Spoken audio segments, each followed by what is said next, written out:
Reporter city वली मोहम्मद से तो हिंगोर जा कम कम ऐं कम अगर जा कम के 14 पर लगाईंदे समाज सुधारक लाइ को नेक नियतीअ वारो कम पंहिंजे फरीज़े तहत पूरो करण जी भरपूर कोशिश कजे त उहो हिकु किरदार तोड़े जिदोजहद जो रूप धारे इंसान ज़ात जे लाइ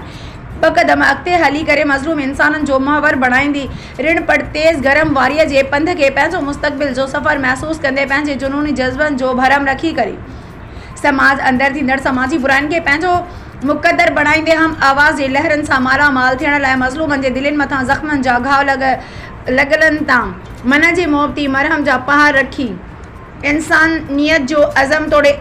इल्म हथनि मंझि समाए सूरनि जे संगीत खे मारनि जा मलेरी सुरनि जा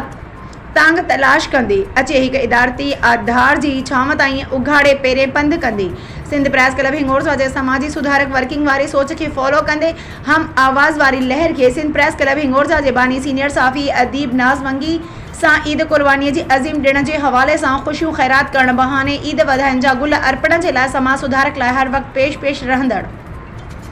मैडम शाहिदा परवीन पहलार चेयरपर्सन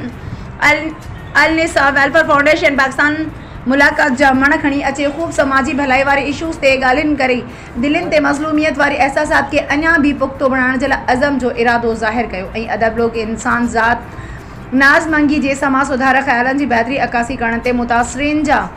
मापा महींदे सिंध जे सरपरस्ती हेठि समाज सुधारक जे सफ़र खे जारी सारी रखण वारे पुर अज़म पुर हिम्मत पुर जज़्बो पुर एतमाद पुर खुलूस पुर सच्चाई वारी प्रियत जा परला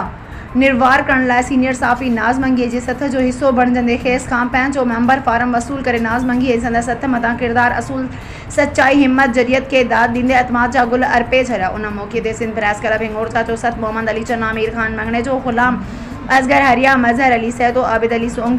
सोलंगी वली मोहम्मद सैतो अब्दुल सलाम सैतो ॿिया मौजूद हुया।